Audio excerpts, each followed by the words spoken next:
This is the City of Waupaca, third Tuesday of the month, City Council meeting. So I call this regular City Council meeting to order.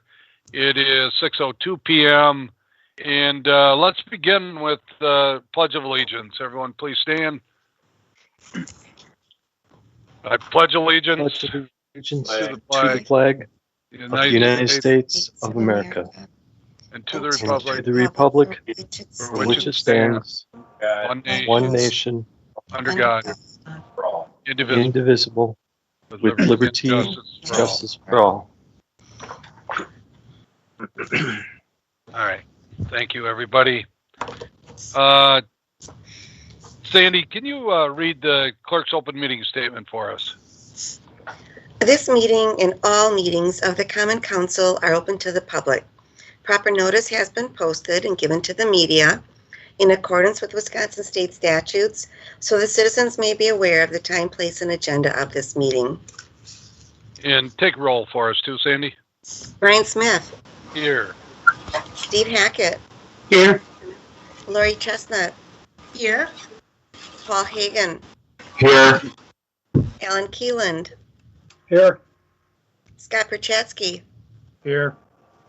Dave Peterson. Here. Paul Mayo. Here.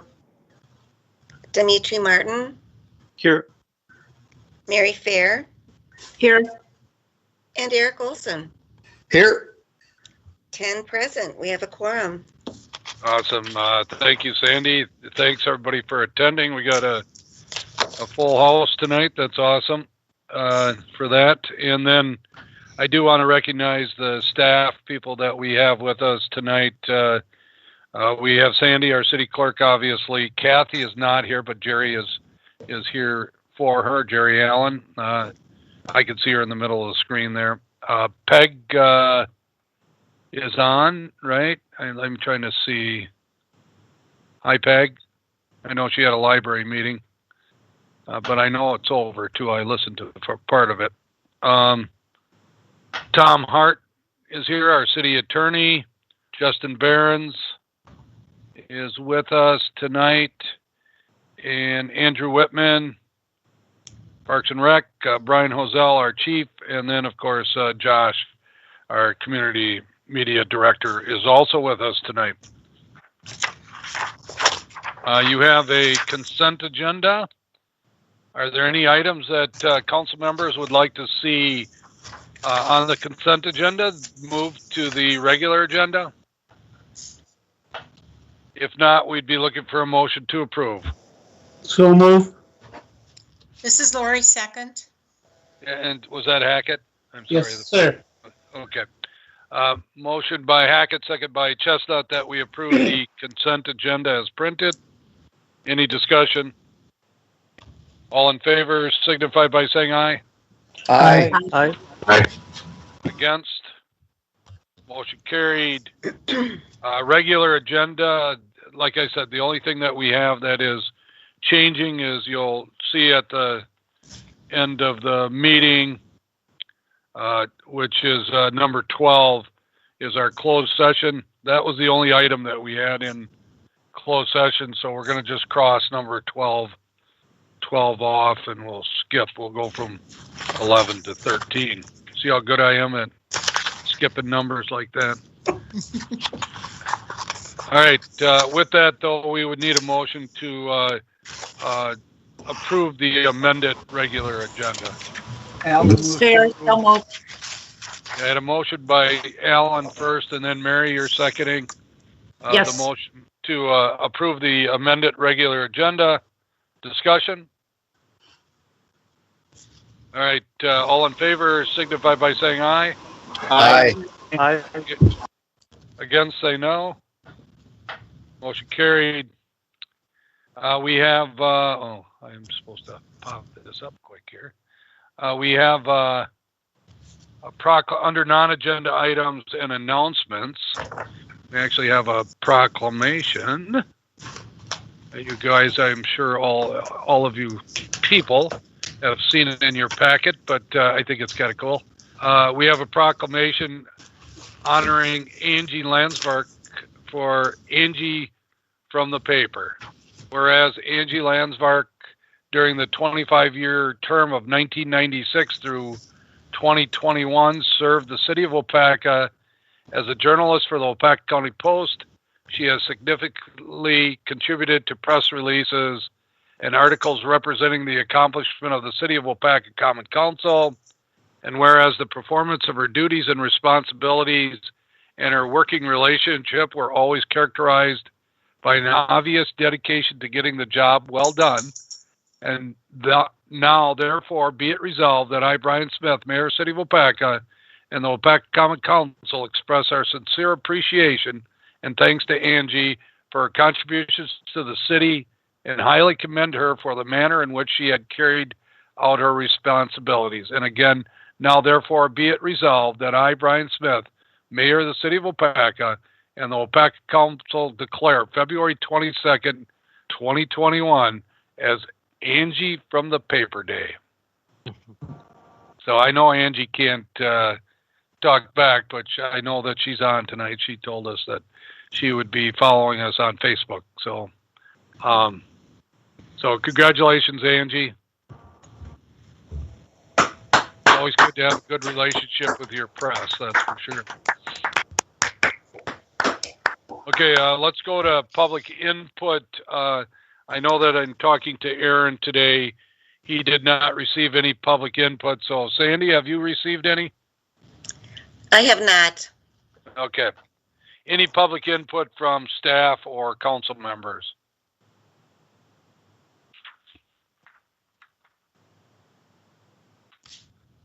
All right, let's go to community department head reports, and I guess I did miss some guests that we might have on here, but I'll introduce them as we move forward. Mike Kohler, are you on? I am online here. Do you want to go first, Mike? Is that okay? That would be great. All right. Mike Kohler from the Danes Home is representing the community report this month. So, Mike, I'll let you introduce yourself more and just go for it. Okay, so thank you, Sandy, for putting up the slides, and I'll tell you when to advance them. Mike Kohler from Danes Hall. I'm reporting in today from Illinois, which is where I reside for the past 12 months during the pandemic, and unfortunately can't be there to present this in person. But I'm here today as a guest of the Waupaca Area Arts and Cultural Network to talk a little bit about and give you some updates on what we've been doing and what we are doing at Danes Hall. Next slide, please. So I just want to say, you know, we're a cultural center, really. Hopefully you view us as a cultural center for Waupaca. It's a connection between what is the connection between arts and culture? Historic art tells our story. It really tells the Waupaca story, and the story of the people who live in Waupaca. It documents our historic values and experiences.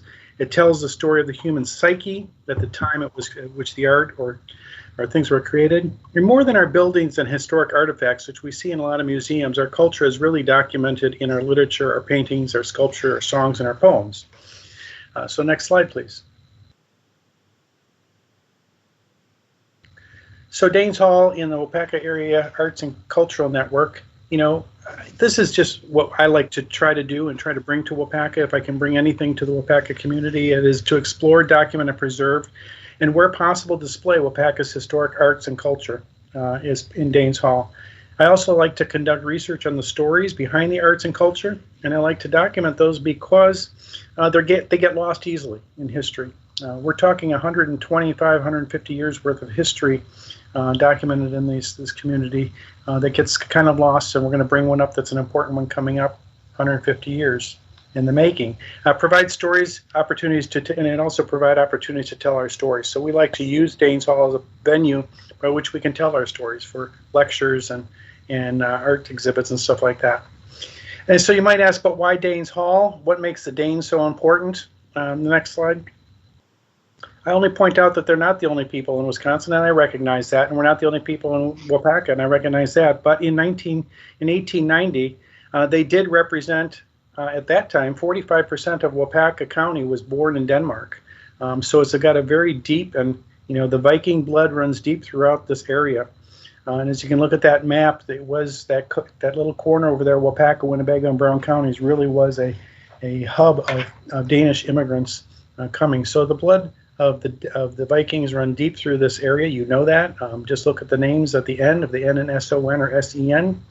They come from that region of the world. So that's why it's important to capture what they brought and made. They have integrated into part of the culture of Waupaca, clearly. Next slide, please. So what we've collected, and you got to recognize that I've only been doing this here in Waupaca since I bought the Danes Hall a couple years back. But what I've been trying to do is, we have a collection of artwork at Danes Hall, and I tell you this because I want the entire council and everybody in the city to start to use this as a venue to, when you have guests come, bring them through Danes Hall and tell your story. But we have a collection of artwork. Much of it has been sent to us in the past few years from Denmark. It tells the story of the Danes, the Impressionist period of art, the artwork we collected there. We just documented, and we're going to put it into a pamphlet called The Artwork of Danes Hall, where we have dozens of paintings that have been sent to us from Denmark, telling of that period between the mid-1800s to the 1920s. These are original pieces of artwork from a very specific group of Impressionist artists, and it's really what tells the story of the people who came from Denmark at that time and their story. We also have started a collection of Eddie Hansen musics. Eddie Hansen was a resident of Waupaca. He was a son of Danish immigrants. He wrote over 500 pieces of music in his lifetime, including the Wisconsin Waltz, the official waltz of Wisconsin. And he's from his day, he was a very popular musician of the day. We've also got some historic songbooks from the early Danish immigrants that tell the story of music in the area and what was brought from Denmark, or even was written. Much of the stories were written while they were there in Wisconsin. And I think some like 600 songs were written in that area of Wisconsin by the Danes for their churches primarily. Next slide, please.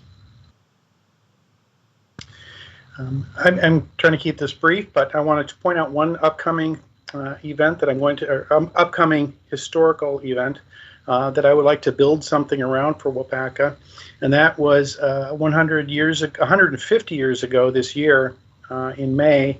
A Dane left Denmark and came to America, and he landed in Wisconsin, which most of the Danes did. His name was Rasmus Andersen. He set sail in May of 1871, and he ended up taking a break from his seminary and ended up in Waupaca that Christmas in 1871. In December of 30th, 1871, he received his call to serve as the first Lutheran Danish pastor for Waupaca. Doesn't seem like much significance, except that on Pentecost Sunday, he broke ground on Holy Ghost Church in Waupaca. He was ordained then, and he spent his first several years of his ministry in the city of Waupaca. Next slide, please. Why is this important to Waupaca? There is a picture of the Danish Evangelical Church meeting at Danes Hall. It's a historic picture that we have. This Waupaca, in their books, they wrote on the history of the Danish Lutheran Church in America. They consider Waupaca to be their mother church. Holy Ghost Church was considered the mother church from which all other churches in the nation of Danish Lutherans was derived. From that church, Holy Ghost Church, which was on the corner of State and Mill Street, right in the entrance there to the Foundry. From that single church, they built their synod, which was formed in your city there. The first meeting was held in the city of Waupaca, but they had gone across the country over the next several decades building universities, and complete cities were built out of that organization. Schools, orphanages, hundreds of churches across the country. Literally hundreds of churches grew out of that initial meeting from Waupaca. And so you have a significant role in the history of Lutheranism in the United States. I myself am not Lutheran, although my grandmother was.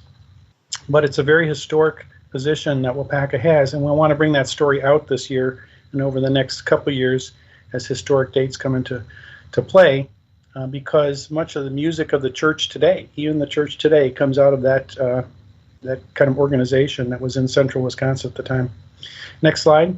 Probably your most historic remnant, of course, in Waupaca still, one of your legacies is, of course, Bethany Home, which was established in 1995 in Albert Lee, Minnesota, but then moved to Waupaca. And it's, of course, now one of your best remnants of the Danish Evangelical Lutheran Church. So this is an important thing. We're going to try to build a story around it. And you're going to hear some messages from me so that when you have visitors, you can tell this historic story of what started there in Waupaca and formed, as I said, many universities, schools across the country, and whole cities were developed out of that Lutheran organization. Next slide. So why do I, I only have a few minutes here, so what do I hope to accomplish here? What can you do?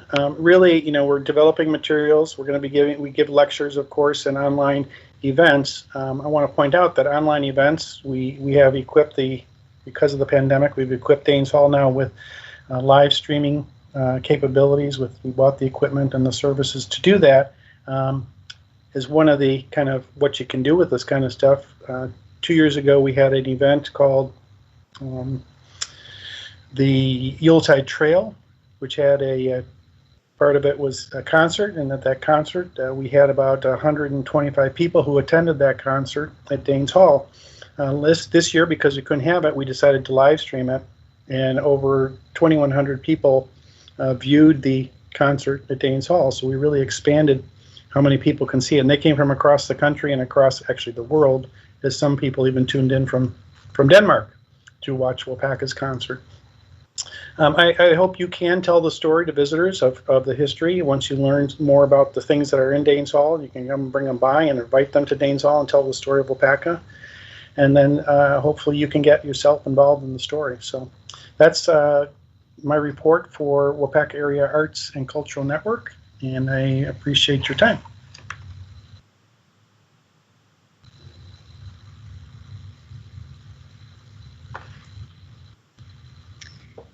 Mayor, you're muted. Don't you guys like that better when I'm muted?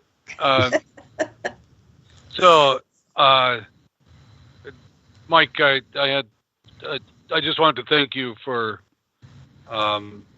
attending tonight's meeting, even though it's virtual, and putting together a presentation. Appreciate that. Obviously, we appreciate what you've done for the community and especially the downtown. It's really added a boost to our community. So I guess I would open it up. Are there any members of council that would like to ask Mike questions or just make a comment or two? All right. Well, okay. Well, thank you, Mike. I appreciate you again attending tonight. Thank you very much. Thank you to the council and the department members for listening. All right. You can stay on if you want. I'll listen. So next up, then we have our regular department head reports, and let's go to let's kind of reverse this. Sandy, why don't you go first, please? All right. Thank you, Mayor.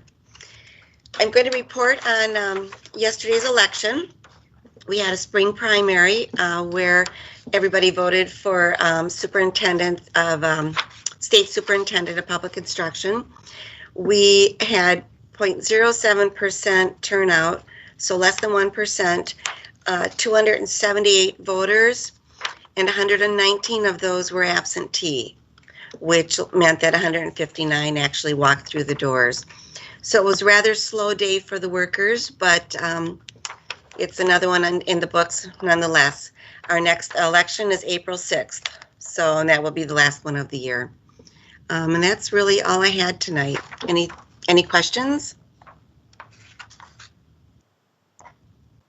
Thank you, Sandy. Next up, let's go move over to Josh.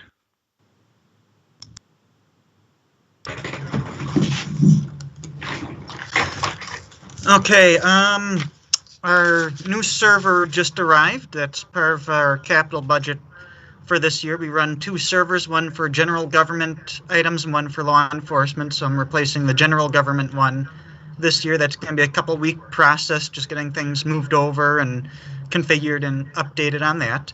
I've been working with Justin. The police department wants some security cameras added into the downtown projects. So I've been working with Justin on picking out cameras and the equipment and parts needed and getting pricing on that. We've been working with our electronics recycling vendor. We've got a spring event scheduled for Friday, April 26th. More details soon about that. Placed a couple security cameras at both of our water tower sites a couple weeks ago.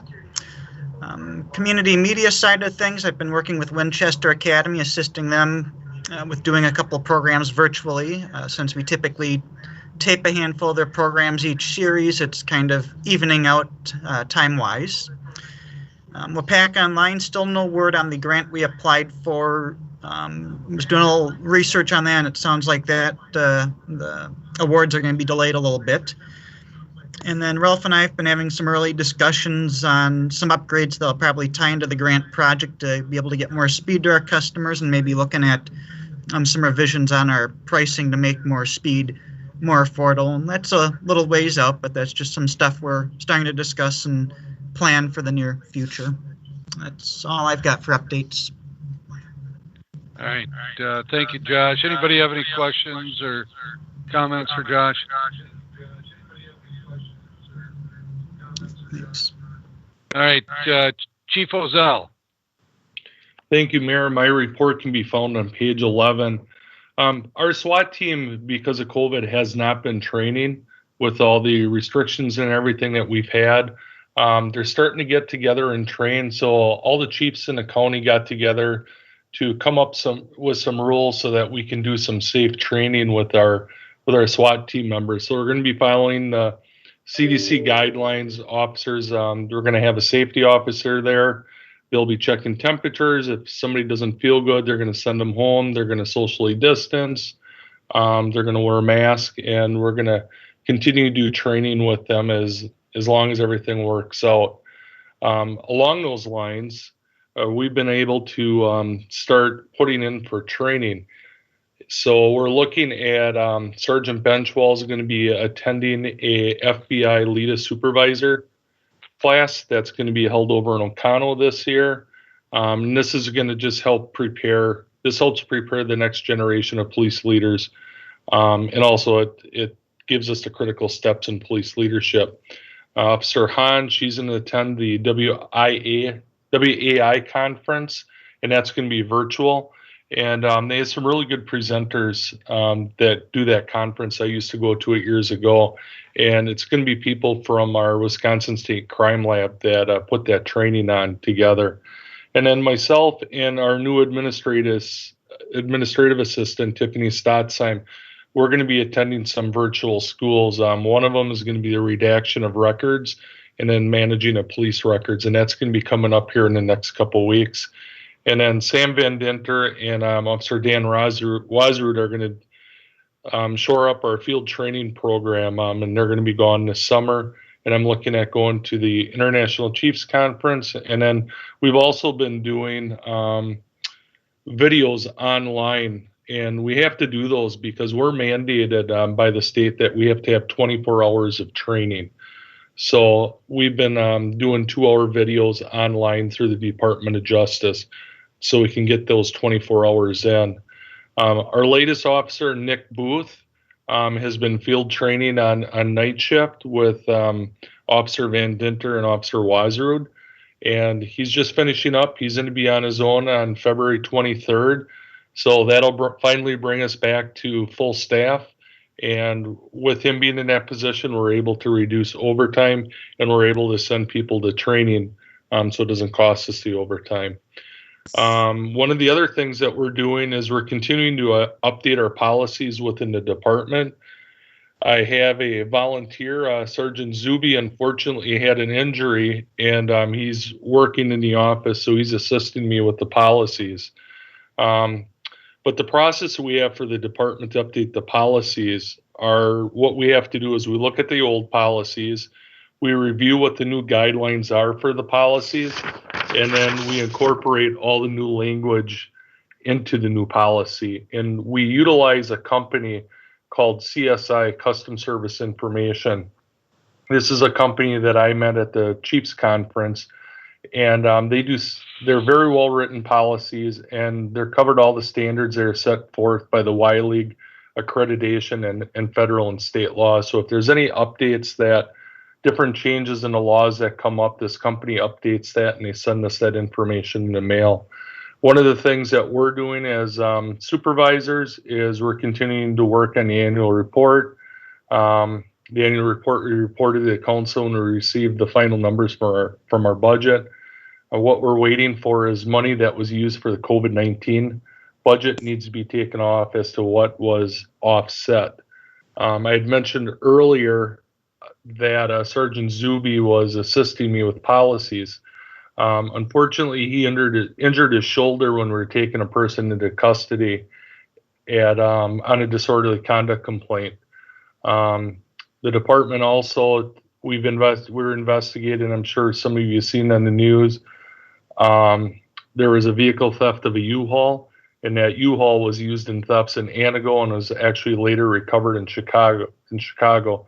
So our department and the Anago Police Department continue to work on this until a suspect's been identified. The department, we also investigated 2 overdoses involving fentanyl in the last month. Because of the investigations from the overdose, there was a search warrant and 3 people were arrested. And during that search warrant, we ended up confiscating 7.7 grams of meth and a gram of fentanyl that was located.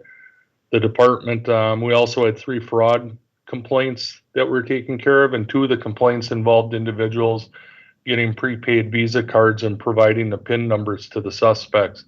And each time the victim was owed approximately $500. So that's one of those fraud complaints that you see on TV all the time, where somebody will call up and talk somebody into going down and getting a credit card or a Visa card, and then they give them the PIN numbers. And then also the fraud person was also cashing some forged checks at local businesses, and they did that here in Waupaca. And we're working with a lot of other local agencies or all over the state because they were cashing checks all over the state. So that's all that I have if there's any questions. Thank you, Chief. Anybody have any questions or comments for the chief?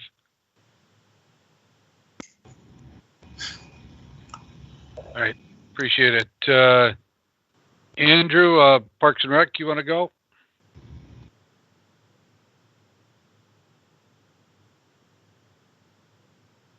Yep. Thanks, Mayor, council members. So a couple things on recreation programs starting this week. We had our beginner and intermediate soccer starting. In a positive note, numbers are starting to kind of go back towards what we would consider normal for some of our programs. So I believe in beginner soccer, we had about 50 kids sign up, and intermediate soccer, we had about 30. So not quite where we are used to being, but definitely going and trending in the right direction. We also have our activity guide done for the spring and summer, and that is going to be sent out to the schools. Actually, I believe it went out today. And so that will come out, and we'll start our registration for all of our spring and summer programs here on March 1st. So after, discussions with the county and internally, we're going to continue moving forward as a normal summer. And we may have some restrictions in place, but we're hopeful to get back to our programs. And we will continue to communicate with the county health officials and make sure that we're following what needs to be done to make that possible. A couple of things from administrative side. I'm working with Greg, who is our grant writer. I believe he's on here tonight and has a little discussion for you guys later as well. We're working on 2 grants, an LWCF grant, which will be for the proposed playground and splash pad out at Swan Park, and then recreational trail program grant as well, which will be hopefully used to fix up some issues on the Riverside Trail, one being at Eco Park and one being at Swan Park, some boardwalks that we need to correct. So we'll continue working on getting those grants done for the May 1st deadline, and then we'll find out about those later in the fall. I'll be bringing some resolutions probably to the next council meeting that will need to be approved so that we can move forward on those grants. The bike and ped steering or plan that you council approved at the last meeting, I'm working together to get together the steering committee at this point, and I'm looking for maybe 1 or 2 more people, and then we'll get going and moving forward on that. And you'll hear more about that as the summer moves forward. Working with the Friends of Waupaca Parks as far as that fundraising aspect for that playground that I talked about in that grant, the playground splash pad, and we're going to be moving forward here soon on sending out letters and communicating with local organizations, businesses, and community members to try to start that fundraising. So that's what we got going on right now. All right, Andrew, thanks. A lot going on, quite honestly. Anything you anybody want to ask any questions or any comments for Andrew? All right, Justin, you want to go? Sure thing, Mayor. My report can be seen on page 4 and 5 of the packet. On the wastewater side, interestingly enough to note, we are working with both the Waupaca Foundry and Gusmer Enterprises in a couple different ways, dealing with their sewage coming out and how to improve it and before we treat it and go into the environment. The Foundry, of course, dealing with heavy metals. We're working on how to reduce the mercury going out into the environment, and then Gusmer's dealing with paper products, suspended solids. And it's not to knock on these entities, but more or less a shout out. They are, our number 1 and number 2 employers in the city. They work very hard at being leaders of our community, and we thank them for working with us to make our community and our environment a better place to work, live, and play. Street side, the big notice there or information there is Main Street.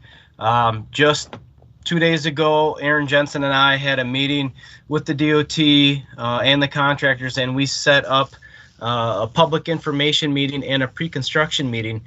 Those meetings are both set for March 11th. The pre-construction meeting is at 3 p.m., and that is just between the DOT, the city, and the contractor to kind of go through all the details of the project. The public information meeting, of course, is open to everyone who is interested. That is at 5:30 p.m.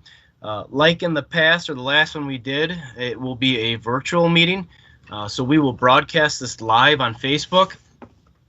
We will go through a number of things with the project, and then we'll open it up to questions, and we will just take those questions live on Facebook and answer as many as we can.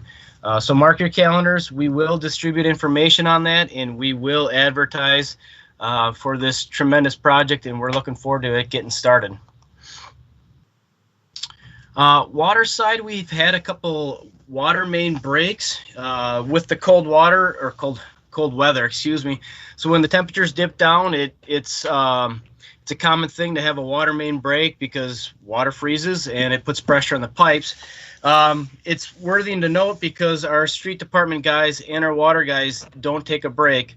They go out there and they fix those things within 24 to 48 hours because we have to keep our facilities going. So they're out there in those freezing temperatures, 0 degrees and below, with their boots and their hands in the water as well. So just a shout out to those guys keeping our system going. And then finally, more big news. Our future public works facility, which is planned to be built in 2023, is finally getting underway. I created a RFP seeking proposals for architectural and design firms. That is out there, and I'm getting many questions on that and responding to it. Those proposals are due back by the end of next week. To help with this whole thing, we're going to form a building committee. I've reached out to several alderpersons and a number of public works staff to put together this building committee, which we will then review the proposals. We plan on interviewing the firms and then making a selection and then bringing that forward to council for approval. The process is not going to end there. The design of our building, we have basically set aside 2 years. So it's going to start this year, all of next year, and then finally break ground in 23. I am planning a couple presentations at the Plan Commission level and, of course, at the Common Council level. So this, this is a major project. If there's anything that might be bigger than Main Street, this might be it. So we're going to, just like Main Street, put a lot of effort into planning and make sure we get it right. That's pretty much it, Mayor. All right. Thank you, Justin. Any questions or comments for Justin? All right. Peg, you want to talk about the library? Sure. Thank you, Mayor Smith. Good evening, everyone. We've got some exciting news at the library. We actually have 2 grant programs that have come through. We have laptops for checkout. There are 5 of them. Actually, 1 is checked out right now. And those go out for 2 weeks, and you can pick those up at the main desk at the library with your library card. The other piece is that Greg Groman has helped us get a grant for Wi-Fi hotspots.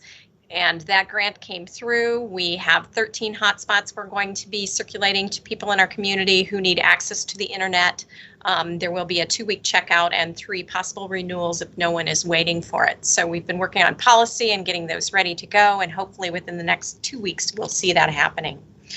Our numbers in our community are trending in the proper direction, and we did reinstate use of their study rooms this week, and we are going to be talking about allowing people in to do intentional browsing within the next couple of weeks. So stay tuned to the library, lots happening. Go to our website if you need information about vaccines, or if you're looking for a place where you can sign up for a vaccine. We have 3 different ones listed for you. If you need help with that, please call us at the library. And curbside's going great. We've got about 50 pickups a day. So very busy with curbside. We sometimes feel like we're car hops out there. And that's about lots of things happening at the library, but that's all for tonight. Thanks a lot. Oh. Thanks, Peg. Any questions or comments for Peg? All right, and last but not least, of course, is Jerry Allen. Thank you, Mayor.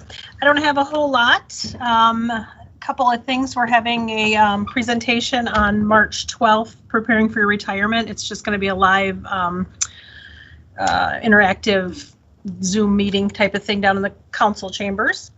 And then also, beginning April 1st, the city is going to be offering income continuation insurance, and it's going to be no cost to the employees or the city at this time. Costs could change, down the road, but at this time it'll be free. So we'll be going into that in the next week here or so and getting everybody signed up for it. And that's about all I have. All right, thanks, Jerry. Nice job. And of course, for the rest of the city administrator's report, council, you can always read that on page 21 of your pack. It starts on page 21 of your packet. I did go through it and read through it, and I'm sure you did too. So does anybody have any questions about what Aaron has on his report?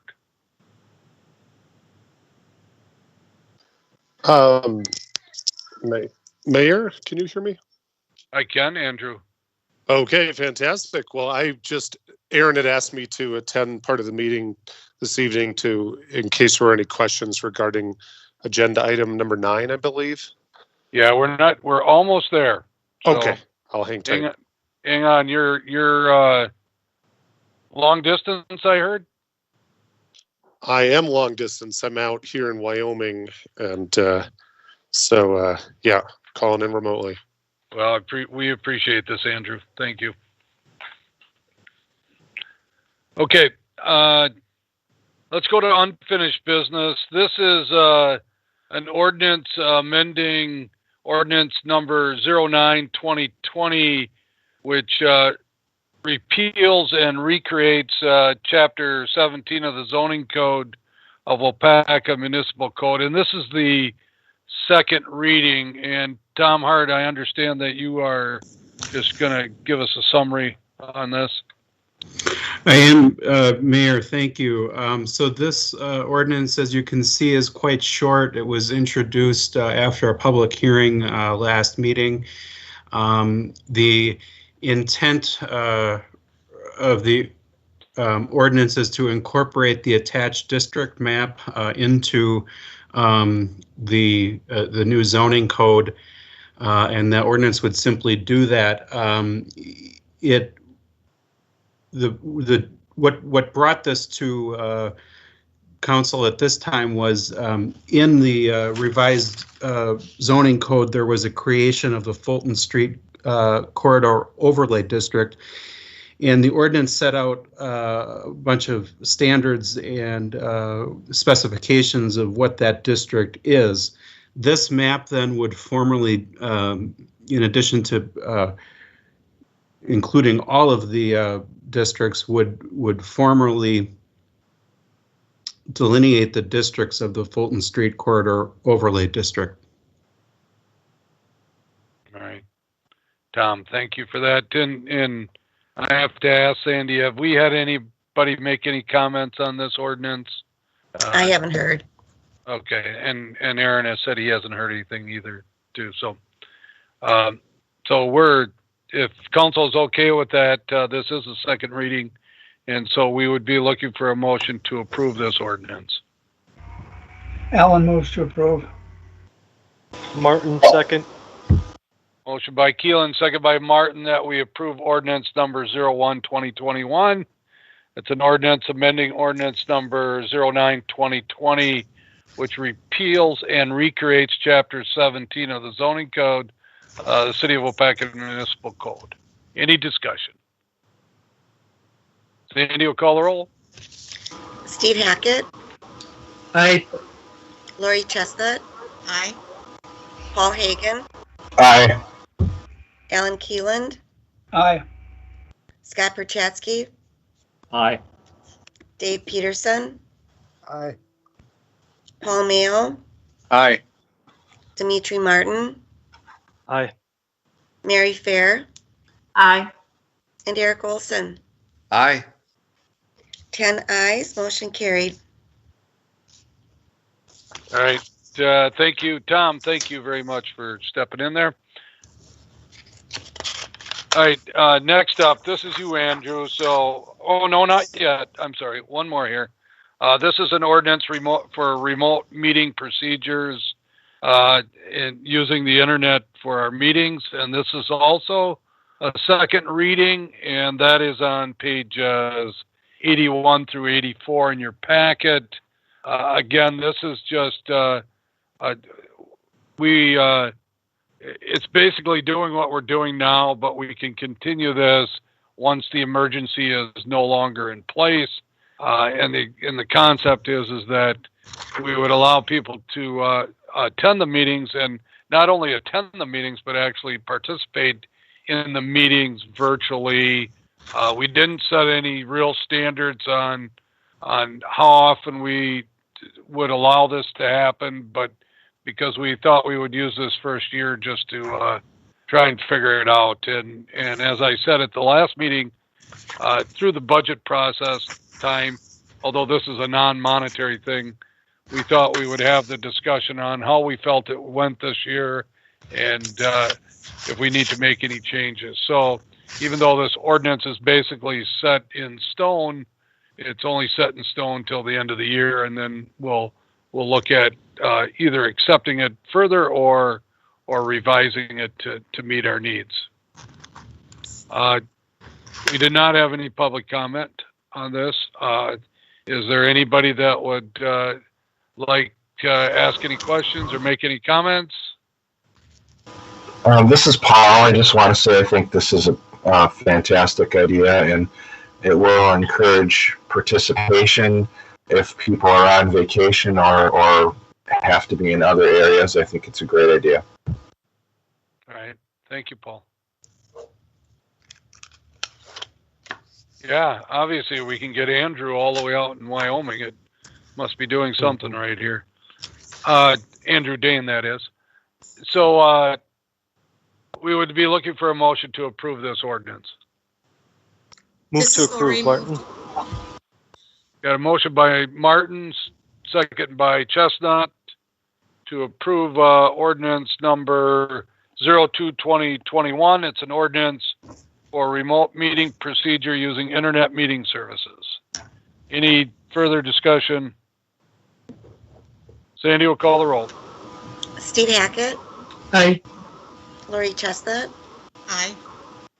Paul Hagan, Aye.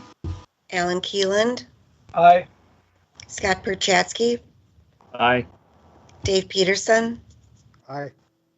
Paul Mayo, Aye. Dimitri Martin, Aye. Mary Fair, Aye. and Eric Olson. Aye. 10 ayes, motion carried. All right. Again, thank you, Sandy.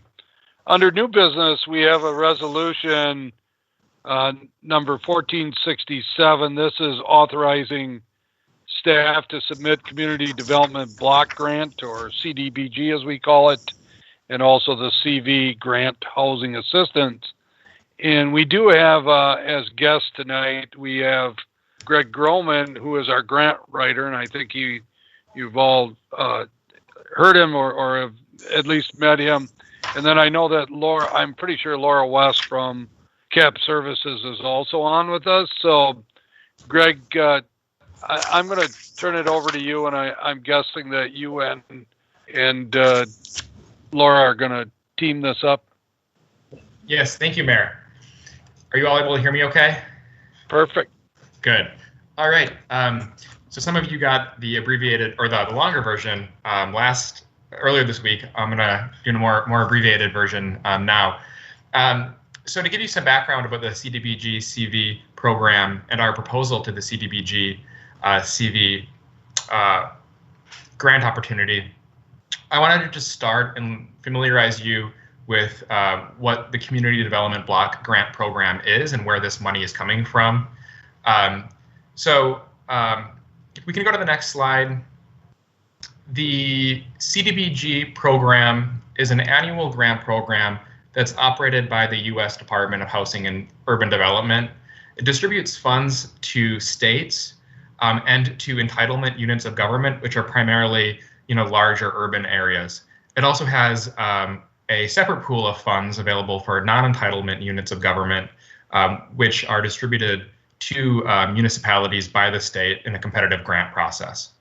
All of the HUD funding through the CDBG program is oriented to provide benefit for affordable housing programs and anti-poverty programs.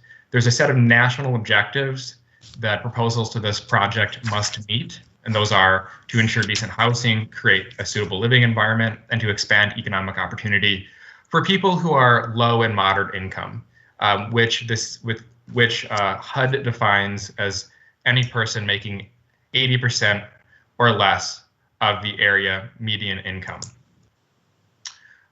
All right, next slide. So within that framework, the Housing and Urban Development released this year a new grant program through its CDBG project, and that's CDBG CV, or coronavirus.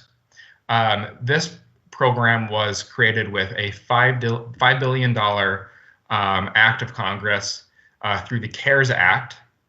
And the CDBG CV program specifically is designed to help municipalities prevent, prepare for, and respond to the spread of COVID-19.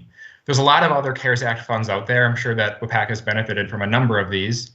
Any project funded with CDBG CV funds cannot be used to duplicate benefits received from other public service programs or replace municipal expenditures on other projects. So this has to be something that's unique and novel, and also responds to the coronavirus.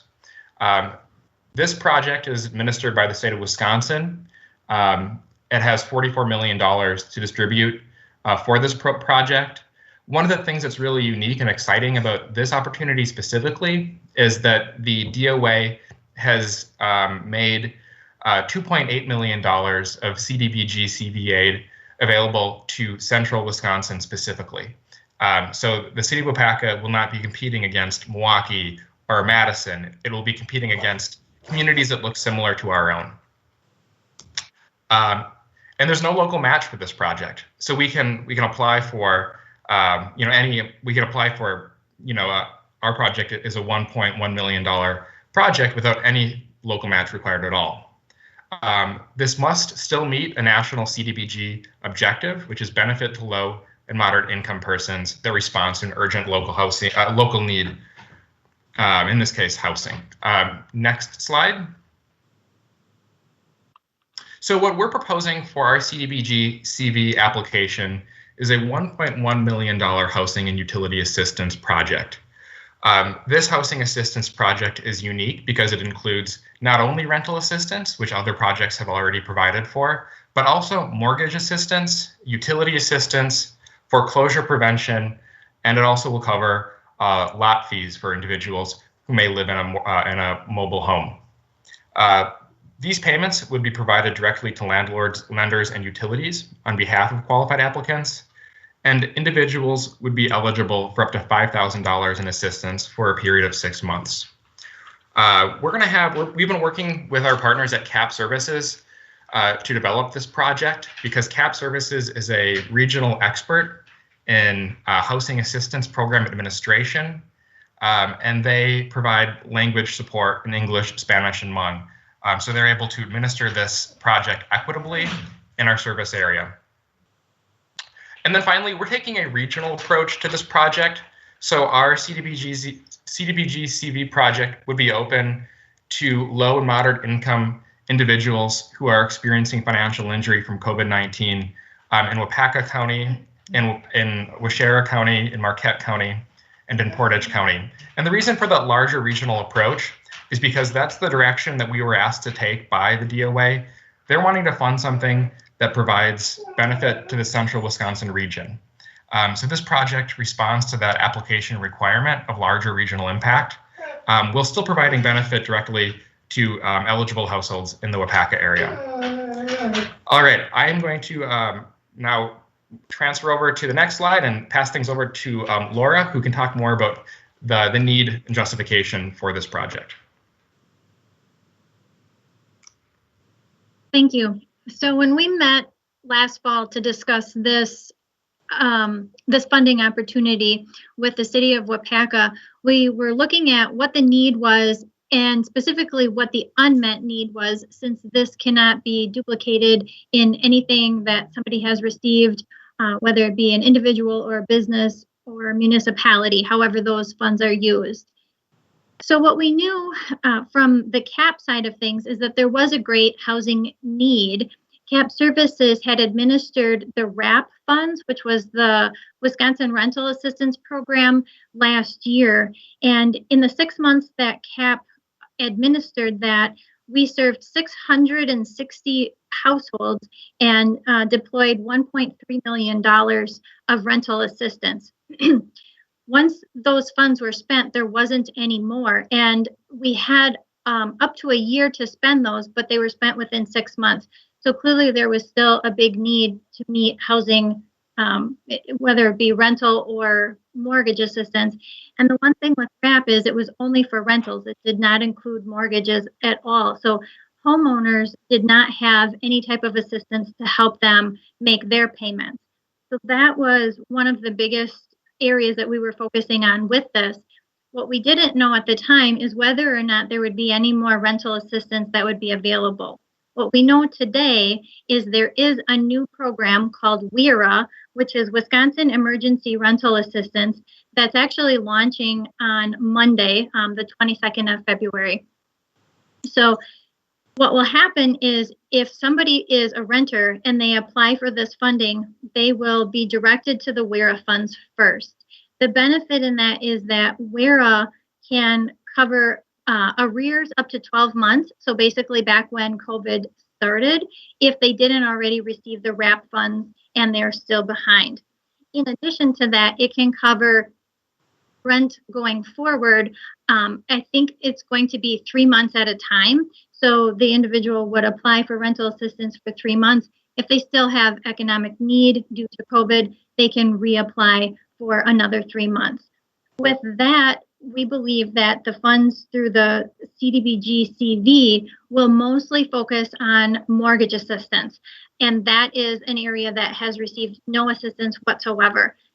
So we've tried to demonstrate what that need is outside of what we've just been hearing from partners that say people are calling them all the time asking for mortgage assistance. It's difficult to have local data. COVID is changing all the time, and so there just is a lack of information that's out there regarding statistics. But at a national level, we know that there's as much as 20% of homeowners are either delinquent on their loan or they have an agreement with their bank to defer their payments. That's a pretty significant number of homeowners.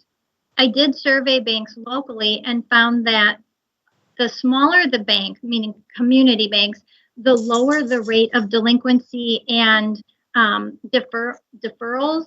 But the larger banks, or those that have multiple branches, they started reporting a higher number. So what I have received so far is that there's about 2 to 3% of homeowners that are banking and have loans locally that are either delinquent or have those agreements to have deferred payments. What we don't know is those individuals who've had their loans sold on the secondary market. Those are serviced someplace else. They've been purchased someplace else, and there isn't any way to gather that data. And the other part that's missing is those individuals who are focusing as much of their financial income on paying their house payment. If they're doing that, then it skews the numbers and it makes it look like they're current on everything and there isn't any problem, but they're sacrificing in other areas of their life. So with these funds, people would be able to apply and provide proof or provide their statement of economic injury that a lot of times is going to be loss of a job, whether entirely lost or hours that have been cut back, or other economic injuries such as having to relocate. Maybe they've lost their apartment and they've had to locate to a different apartment. Same thing with their home if they've already been in foreclosure because of this. There are several reasons why somebody could have economic injury. So they can apply for funds through this and provide that economic injury. And then we can provide that payment to the bank or to the landlord or whomever it might be, depending on their circumstance. In this case, because some people may already be in foreclosure, we can provide foreclosure assistance, which really is mortgage assistance, but it takes it one step further where we're in communication with the bank and talking to them about the payment that can be up to six months or capped at $5,000 per applicant, that would cure their foreclosure, meaning they would be able to stay in their home and start making their payments as they can afterwards. So that's how we've developed the needs for this program, is based on what we've been hearing in the field, what we have seen through the RAP program, and also now the WERA program, which CAP will also be administering, and then the mortgage assistance going forward with this project. Awesome, Laura. Thank you. Greg, thank you. Greg, anything else that you would like to add? No, I'm happy to answer any questions that you may have. Just let me know if you have any concerns. Yeah. Anybody that, any council members that would have any questions? I know Dave Peterson sits on this board and they met the other day. Did we have another council member? I can't remember if there was and Laurie too. I'm sorry, Laurie. So Dave and Laurie both have seen this. As Greg said, the elongated version of it, but they have seen that, and they did make a motion to bring this forward to council. So, hearing no questions, would anybody like to make a motion to approve of Resolution 1467, which basically gives permission to go forward with the applying for the grant, writing the grant and applying for it. Olson to approve. Move to approve. Peterson, second. Okay, I got Olson with a motion, second by Peterson, to approve resolution number 1467. Any discussion? Sandy will call a roll. Steve Hackett, Aye. Lori Chestnut, Aye. Paul Hagan, Aye. Alan Keeland, Aye. Scott Perchatsky, Aye. Dave Peterson, Aye. Paul Mayo, Aye. Dimitri Martin, Aye. Mary Fair, Aye. and Eric Olson. Aye. 10 ayes, motion carried. All right, thanks. Greg, Laura, thanks. Good luck. Good Thank project you, Mayor. for Thank the you, city. Council. All right, let's move on to 9B then, and this is you, Andrew. This is Andrew Dane. This is Resolution 1478. This is a resolution supporting applications to the state of Wisconsin, the EDC Community Development Investment Grant. And Andrew, I'll just turn it right over to you.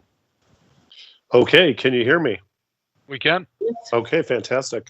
So, as folks probably know, the city is, we're in the process of implementing the business incentive program for downtown business property owners and applicants are able to apply for up to $25,000 for building repairs and $15,000 for facades, or a total of $40,000 in grant funding for projects that enhance and help revitalize buildings in the downtown.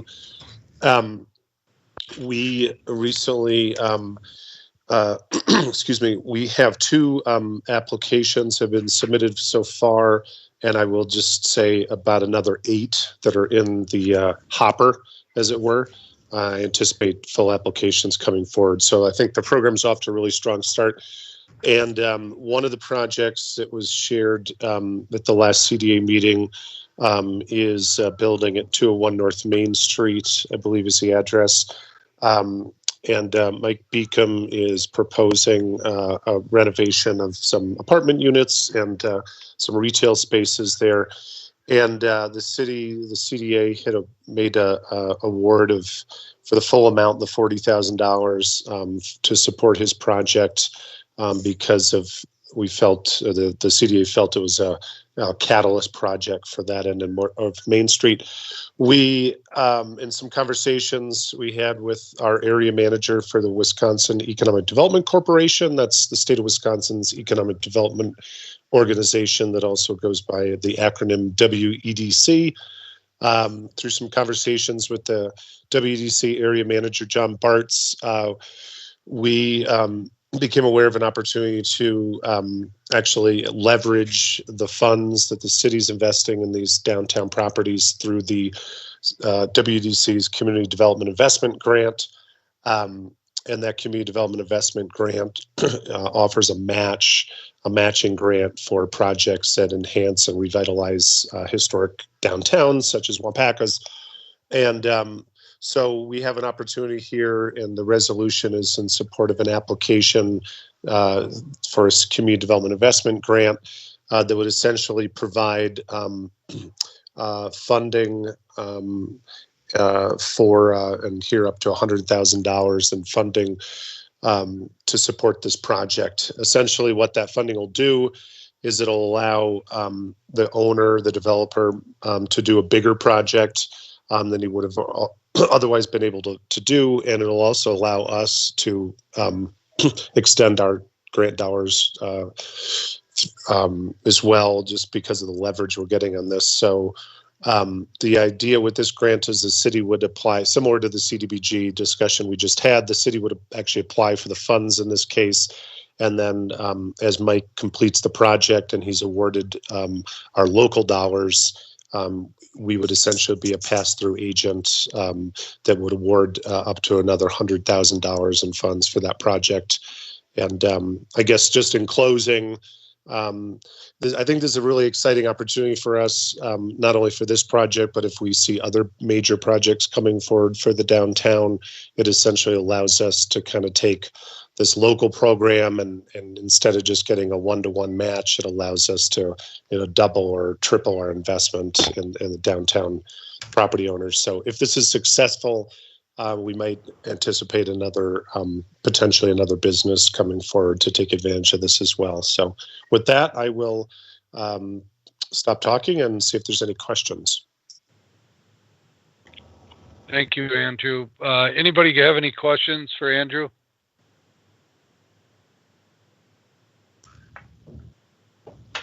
All right. We'd be looking for a motion to go ahead with resolution number 1478, if you so feel. Keelan moves for approval.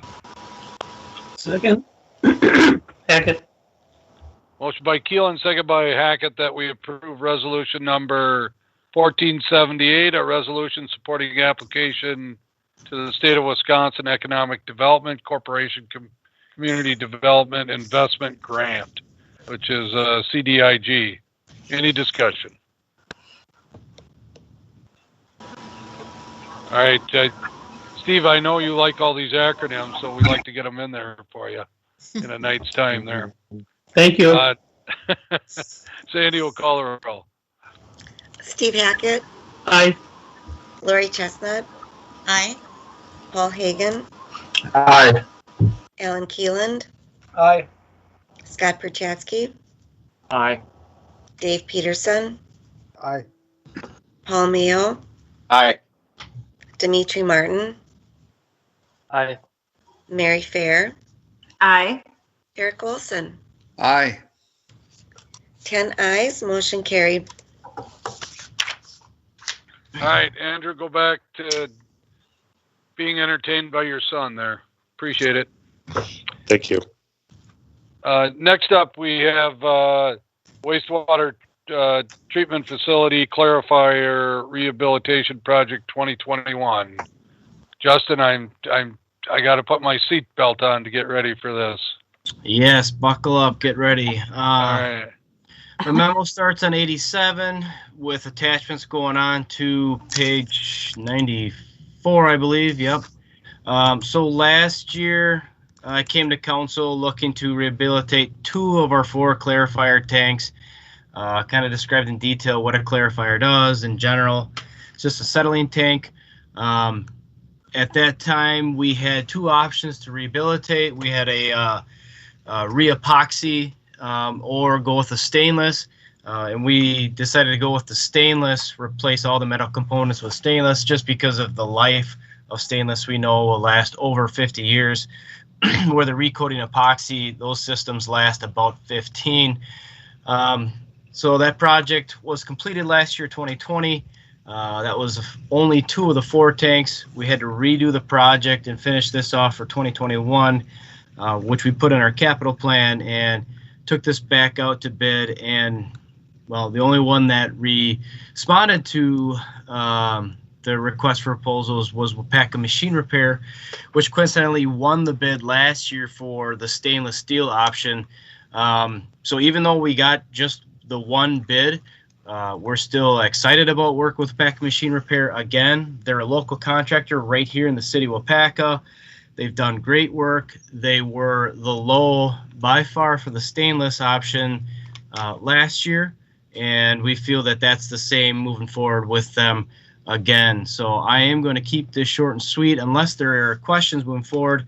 I'm just looking for action from the council to approve going into contract again with Waupaca Machine Repair for 2021 for an amount not to exceed $327,650 to complete the final 2 clarifier tanks. All right, anybody have any questions of Justin? Anybody like to make a motion? This is Paul, move to approve. Fair, second. Motion by Hagan, second by Fair, that we approve of council awarding to Waupaca Machine and Repair LLC of Waupaca Wisconsin for Clarifier Rehabilitation Project 2021 in the amount not to exceed $327,650, funding to come from the 2021 sewer revenue bonds. Discussion. Sandy will call a roll. Steve Hackett, Aye. Lori Chestnut, Aye. Paul Hagan, Aye. Alan Keeland, Aye. Scott Perchatsky, Aye. Dave Peterson, Aye. Paul Mayo, Aye. Dimitri Martin, Aye. Mary Fair, Aye. and Eric Olson. Aye. 10 ayes, motion carried. All right, Justin, thank you. All right, next up, this is under our issues project discussion, and there's no action here, but we're going to use this tonight to give the annual report for the Parks and Rec Department. So, Andrew, I'll turn it over to you. Thank you, Mayor, council members. If you remember last year, we started our first of the annual reports that we did. We tried to make it colorful. We tried to make it so it was easy to follow and read and just have a lot of unique things to offer. This year's does look a little bit different, if you can imagine, after the year that we had and not being able to get through as many programs as we normally would and events. So what we tried to do this year was really focus on the positives, because there was a lot of positives still in the Park and Rec. As you can see, as I'll show you, we had 6 new programs that we created. We got really creative, or I'll give the credit to Cassandra, got really creative on some of our community events so that we were still able to hold them just differently. And we got a lot of different projects done in our parks. So those are the things that I'll try to just kind of show you tonight briefly here. And of course, once we get back into person, I do have copies of these for you so you can look through the whole thing for that. So that's really what we try to focus on this year, is all the positives. Thank you guys for calling my phone while I'm talking. I can only imagine who that was.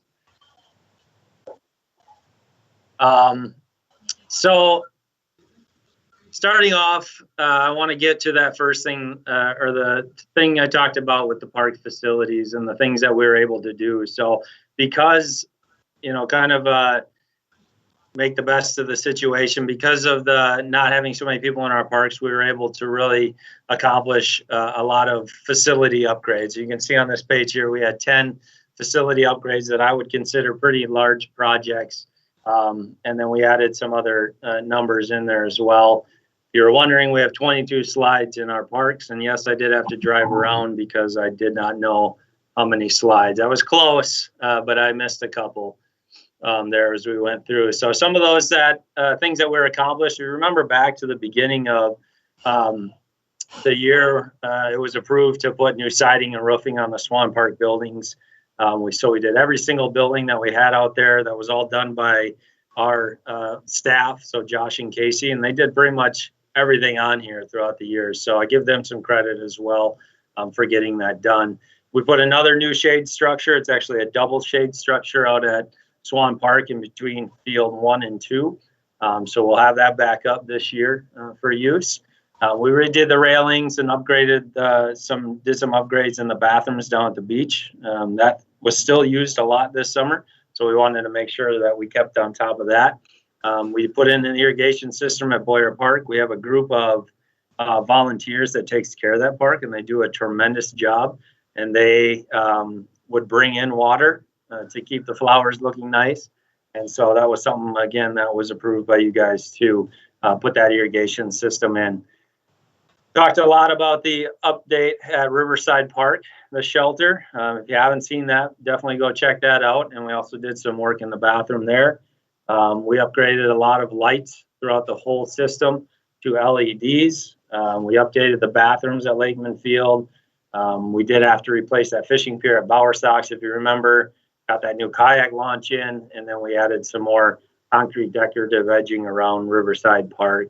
So that is something we've been kind of working through the parks as we go, and we'll do another one this summer as well. So just wanted to point out all the different things that we accomplished. Here's that Riverside Shelter. If you remember, on the outside, it was starting to rot away all along the bottom, and in the inside, it was just open wood frame, and now this is what the inside looks. So again, all done by Josh and Casey on their own before it got bitterly cold, that is. Some other things, obviously, park shelter rentals were down. Some of our numbers and different things were down, but again, I'm looking forward to this year and moving forward. We do have the senior center in here as well. So you can see we were closed for a few months, but things did come back to almost normal for that time. So you were usually around that 800. That's check-ins for the month. And so, people did come back, and we were safe about it, and people got to, converse and talk and hang out in a safe manner and do some exercise classes. So they also talk about the positives and the new things that they did with that. So some of the new community events that we held throughout the year, we did that Stay Safe, Stay Fit Challenge. We had some new people do that. We've started both a summer and winter virtual fishing tournament, which just finished up for the winter one. We did a virtual escape room. We did a new park and watch movie. So we did a lot of movies in the parks in the past, and we did some park and watch movies. They were very, very successful. And we're going to try one actually out at the airport this summer to see if we can get more cars in an area. So that's a big area that we're going to do.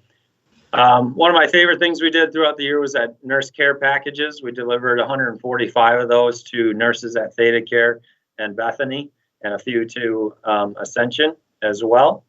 And then that Halloween party was something new that we did. We did a drive-through version, and that was a huge success as well. So you can read more about those once you get the packet, kind of describe what we did, how we did it, and the different things. There you can see some of the winning fish from our fishing tournament. So again, lots of pictures, lots of facts, lots of figures. As far as recreation, just pointing out the 6 new recreation programs that we had. We still were able to do swimming lessons, a little bit of humor there. We sold no nachos at Swan Park this summer. And then you can see some of the numbers that we had as far as participation wide. Now those numbers are going to not be able to be compared to anything we've ever done before, and hopefully nothing we do in the future. But it is what it is, and that's where we ended up. And I think we still did as much as we were able to do this year for that. So youth center, they have a little bit in there, a couple numbers, and then we have our cemetery section in there as well. And we were able to find another very unique person who is in our cemetery. And I just noticed based on our presentation earlier that he was a Danish immigrant as well. And just a really neat story. I won't read it. I'll let you read it. But he was a military chaplain, and he actually has a bunch of stuff down in Iowa. There's a Museum of Danish America. And so he has a bunch of stuff that his family donated there, and we looked up, and very interesting person. He's in our cemetery. So that's really it this year. And just, again, trying to focus on those positives, and really, really looking forward to 2021, hopefully coming back next year and saying, look at these numbers. They're above and beyond what we've done in the past. And we're going to continue to add these new things in with the things that we've done in the past, and we'll just see how it goes. And that's it. Andrew, thanks. Anybody have any questions or comments on the presentation? Well, I do. Andrew and your whole crew, you do a marvelous job, and just kudos to you. It's great. The booklet looks like it'll be great, but the work you've done and how you've gotten people through this year is amazing. So thanks a lot. Thank you. Yeah, the annual report is awesome. Just to see the accomplishments, but you know, it was a difficult year, and it was great to see that you did as well as you could be expected, and I think it's actually above average for what could be expected in what happened in the previous year. So, Andrew, thanks for this. Thanks. Yeah, and that phone call, you know, payback is hell. So let's. Next up, we have communications recommendations of the mayor, council, or people. I sent an email to all of you. I hope you saw it. If you didn't, just email me at bsmith@citywaupaca.org, and I'll resend it to you. So we're not going to do closed session tonight. And so I think we're ready to adjourn, right, Sandy? We're okay? We are. All right. Motion by Hagan. Second by Keelan. That we adjourn tonight's meeting. All in favor signify by saying aye. Aye. Aye. Against? Motion carried. We're adjourned at 7:23 p.m. Have a great night, everybody.